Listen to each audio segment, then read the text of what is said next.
16 years old, and I am the captain of our varsity volleyball team. And it is time for us to play our district rivals, St. Thomas Aquinas, who we really didn't like at all. And it was district finals, so it was time for us to play them. And my uncle came down from Massachusetts to watch us play in this volleyball game, which we won. And, the next day, he was supposed to go back to Massachusetts, and he said, I'll take a cab and back to the airport. And I said, oh, don't worry about it. I will take you. I like to drive. I just got my license a few months ago. I've never driven to the airport before. I was so excited, thinking at this time that I would get to be that cool kid and got to drive to the airport. So, on my way to pick my uncle up to take him to the airport, I ended up hitting a tree with my 1997 Ford Explorer right in the middle of Federal Highway in Fort Lauderdale. After that, I spent 12 days at North Broward Medical Center in a coma. Now, the cool part here is right after my accident, it was a Saturday morning at 6 o'clock in the morning. And what are high school kids doing at Saturday at 6 o'clock in the morning? Sleeping. So, at Saturday at 6 o'clock, an emergency message went out to all the people at my high school. Pray for Nick, pray for Nick, pray for Nick. So, that day at North Broward, the hospital was packed. They had to send people away. The churches all across Fort Lauderdale, everybody was praying for Nick. And on May 5th, the day after, they came in and they told my mom and dad, you know, it doesn't look good. It doesn't look like Nick's gonna make it. Spoiler alert, I made it. It doesn't look good. He's got blood on his brain. We don't know what's gonna happen. And it's time for you. You guys should probably say goodbye. So my mom and dad had to cope with the fact that they were gonna lose their 16-year-old son. But my high school, my friends from all over the place, they kept praying. They kept praying for Nick. They had prayer services all day long, every school, all the churches, praying for Nick. So after 12 days, they come in and they're like, you know, things might start to look up. They're starting to turn around for Nick. And then I woke up. So what I want to share with you real fast there is that it's very important for you as young people and even the older people to know that sometimes people will share things with you that they say are final and that nothing else can be done here. You can't do this. You won't be able to do that. But know at that time that somebody else has already said that you can do things. He has a bigger plan for you than what other people say. So God's plan was that I was going to make it through that. Through the power of prayer, through all these things, I turned around. I woke up. And you're like, woohoo, Nick woke up. But what Nick woke up to realize was that his life was going to be turned upside down. From the AP scholar, from the all-county athlete, from this photographic memory of learning, this guy, all of a sudden everything was about to be changed. The biggest thing was the brain injury. It caused me to have vision loss in my right eye. I can't see my own hand. Like that, I didn't see it coming. It's a joke, it's fine. And the brain injury, which caused me to have short-term memory loss, which was a huge, huge problem for me, especially going through high school and even through college, meeting new people. And I have no feeling from my chest down. And I also have short-term memory loss, which causes me to say things that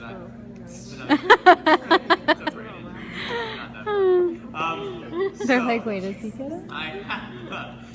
That was the biggest struggle, was going to be how was I going to go back to school, how was I going to do all these things, how was I going to live on my own, all these things at 16 years old I had learned how to do forever on my feet with that brain. Now I was going to have to learn how to do them in this wheelchair with a memory problem. How was I going to do it? So right about that time I was going back to school and I was struggling. And things were so difficult. I had learned, how was I supposed to get dressed? How was I supposed to do all these things I had to learn how to do all over again? My whole life had been one thing and now it was going to be something totally different.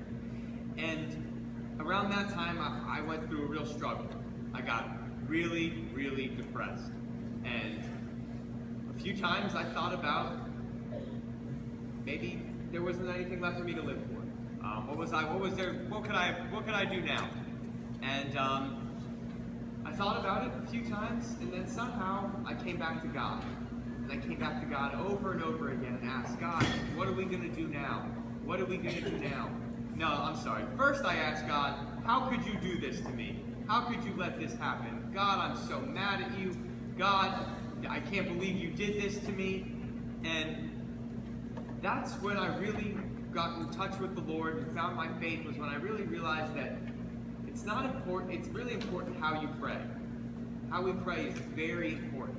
Not asking God, why did this happen? How could you do this to me? Not getting upset with God.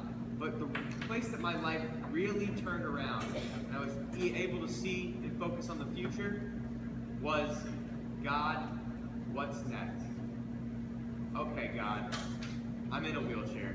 Okay, God, I have a brain injury. Okay, God, I have short-term memory loss. Okay, God, I can't see out of this eye. What now? What are we going to do now?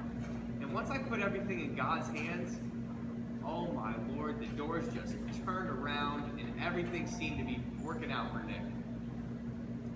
One of my biggest concerns was, God, how am I going to find somebody to love?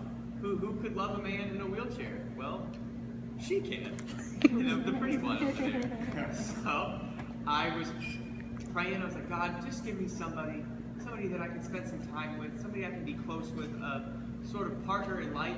And no more than a week after I prayed that very prayer, I was sitting alone, which I did a lot, and I was like, God, I would really just love to go somewhere. Please let me go somewhere. Let's go do something. And my friends called, and they said, hey, Nick, do you want to come to the St. Coleman's Italian Festival? And I was like, yeah, sure. And they could have said, do you want to go look through garbage for loose whatever? And I was like, yeah, I'd have gone anywhere. So I went to the St. Coleman's Italian Festival, and that's where we met. And I had no more than 2 days before said, God, please give me somebody, just a friend, a companion of some kind. And then I met her, and we've grown in love and everything, and it was really awesome to see God sort of shine some light on these things for me. And it's really amazing to see how much the relationship that you have with God is so important in your everyday life.